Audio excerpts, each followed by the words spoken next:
Alright, at number 5, as we enter the top 5 of the top 15 countdown, again, this may get some controversy from some people, but at number 5 is the movie pilot to the Disney television series Tailspin, Plunder and Lightning. That's right, Plunder and Lightning, which is the movie pilot, if you will, to Disney's Tailspin, is at number 5. And I'm not talking about the edited version, people. I'm talking about the original uncut version that was aired back in September of 1990. And I'll tell you, folks, this movie pilot apparently was supposed to be and was a big deal for Disney because it actually got a headline, I think, in the Los Angeles Times, believe it or not, back in 1990 from what I read online. But to me, if you ever wanted to do a movie pilot right for an animated series, whether it's Disney or not, and you wanted to show that this series was going to be exactly what you said it was going to be, that it was going to feel like you're watching a 30-minute animated feature, that it was going to give you exactly what it said it was going to give you. It was going to give you action, adventure, drama, comedy, emotion, overall the total package. The uncut pilot movie, Plunder and Lightning for Tailspin, did just that. There's no line, folks. It did just that. As a matter of fact, it feels like when you watch it, it feels like you're watching a very rare and a lost, if not a lost, Disney animated classic feature. That's what it feels like. It's like you're watching a lost animated classic by Disney because it's done so well. I mean, the music is great. The overall story is great. Now, some people will say, though, as we get into them, some people will say the story is kind of similar. Now, what is the story anyway? Well, the first part of the story is, of course, the meeting up and introduction of Kit Cloudkicker and Baloo as they meet up with each other and kind of start working together. Now, we do get some backstory on Kit in this film. We find out that Kit was originally a pirate, a sky pirate, if you will. But because he had got sick and tired of Don Knotch, who's actually probably one of the funniest villains of any of the television series or even animated features that Disney has done, because he got sick and tired of Don Knotch's ways, Kit wanted to strike out on his own, so he basically takes his opportunity. Now, Baloo, of course, is your typical, hero in the show. Basically, Baloo, his story is the fact that he owns what was known at the time as Baloo's Air Service. And basically, he's kind of laid back. He's a laid back kind of guy that takes jobs when he can find them to make money and all that, to get by. And basically, he's just more of like, I'll get to it later kind of deal. Kind of dude, if you will. But that all starts to catch up with him because he sort of falls into the same trap similar to another character from a primetime sitcom. And this is where a lot of people compare the primetime sitcom Cheers to Tailspin. Because just like the character Sam Malone ends up losing his Cheers bar in business to Rebecca, if you will, the character of Rebecca Dollison, or whatever her name is. The same goes for Baloo. Baloo ends up losing his air service to a Rebecca character by the name of Rebecca Cunningham. The only difference between the two Rebeccas is Rebecca Cunningham is a single mother. And this is also at the same time we get introduced not just to Rebecca when she tells Baloo, hey, I bought your business and everything, but we also get introduced to her daughter named Molly, and also we get introduced to the mechanic, if you will, of the business, Wildcat, who's kind of a little out there, if you will. Now, just like with Sam Malone losing his business to Rebecca, Baloo ends up getting hired on basically as a pilot for Rebecca Cunningham's new business, which is named Hire for Hire. But what's even more funny is Baloo thinks, okay, when he first meets her, thinks, okay, you own the business, that's fine. We're just gonna, me and the kid are gonna go out this way, and we're gonna go fly and we're gonna go take a flight. We're gonna basically go take a flight somewhere, if you will.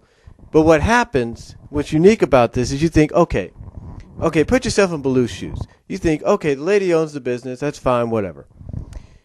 What you don't know is that not only does she own the business, but she owns the plane associated with the business.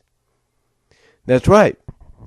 See, what happens basically, for some of you that don't know, Baloo thinks he's going to go on for a little joyride, go back to Louis, kind of take care of what he's got to take care of and all that. Instead, he gets stopped by Rebecca because Rebecca ends up taking the keys right out of his hands and saying, not in my plane, you don't. And that's where the story kind of, well, the subplot, if you will, for Baloo throughout the entire series afterwards begins. Because Baloo at times does and at times is unsuccessful in trying to repurchase the plane.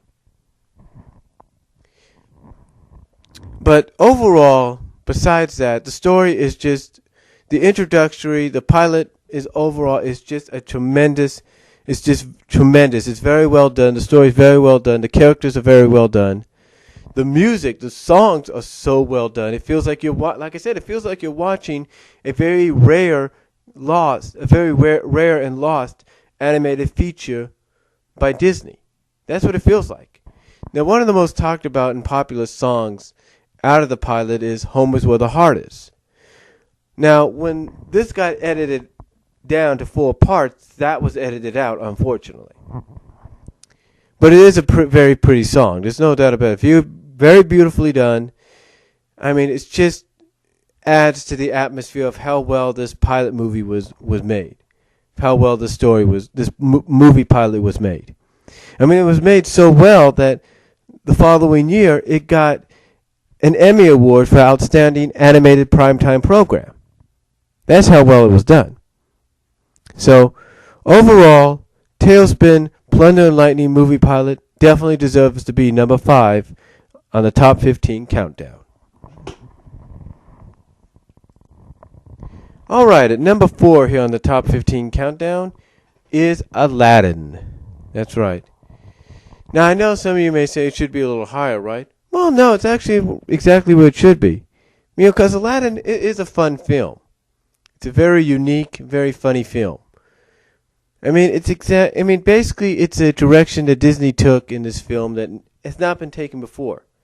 Basically, what Disney did is they took the classic story of 1001 Arabian Nights, and basically, not only did they adapt it with its own unique Disney touch, if you will, but they also kind of made it like, okay, what would happen if, let's say, the genie knew more about certain things than you would ever expect? What if the genie kind of knew about things of the future? What if the genie kind of acted out like he was from another time? And I'll tell you, they did exactly that with this genie when they chose Robin Williams.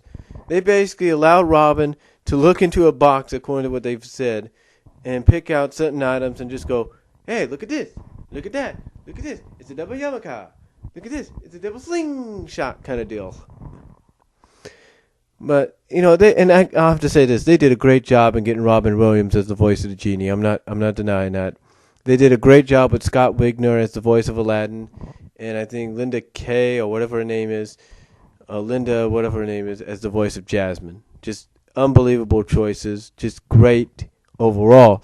And it's a very, like I said, it's a fun film. It's almost like, it does have like I said, it has that Disney uniqueness. It has that Disney feel as well. It has that Disney touch as well to it, because you do get your comedy, you do get your action and adventure, you do get your drama, you do get your romance, you do get your emotional moments.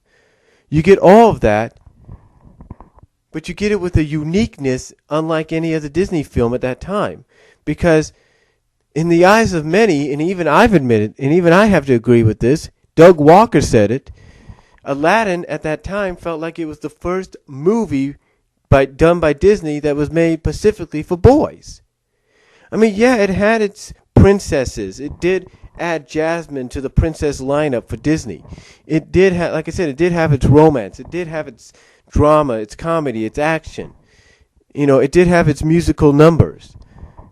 But the thing is, because of the way it felt more like it was made for the male demographic, for the young boys demographic, than anything else. And that's why people say it's kind of a unique film that Disney put a twist on. Now, of course, like with any adaptation, they basically took some liberties. According to some of the special features, the liberties of, let's say, having the genie wanting to be free. In the original, the genie didn't want to be free. As a matter of fact, also, here's the uniqueness about it as well. It's the first Disney film ever where the villain doesn't die. That's right, the villain doesn't die. From what I understand, at the time, I think because the villains were always falling off cliffs and everything and dying and just disappearing and when they fall into a blackness and all that, I think maybe at the time Disney was getting some complaints or something about that. I'm not really sure. So instead of Jafar dying, he ends up getting trapped and he gets tricked into wishing himself into a genie, and he gets trapped along with Iago in the lamp. But overall, a very fun and unique film that Disney put a twist on. Then definitely you have to check it out. And it was such a fun and unique film that it actually spawned off not only a direct-to-video sequel, which was also a pilot to a direct-to-television series, which also spawned off a movie finale to the overall franchise. It just shows you how good this film was, and how, in a way, it was targeted possibly towards young boys, in the eyes of some. And that is why Aladdin is number 4 on my top 15 countdown.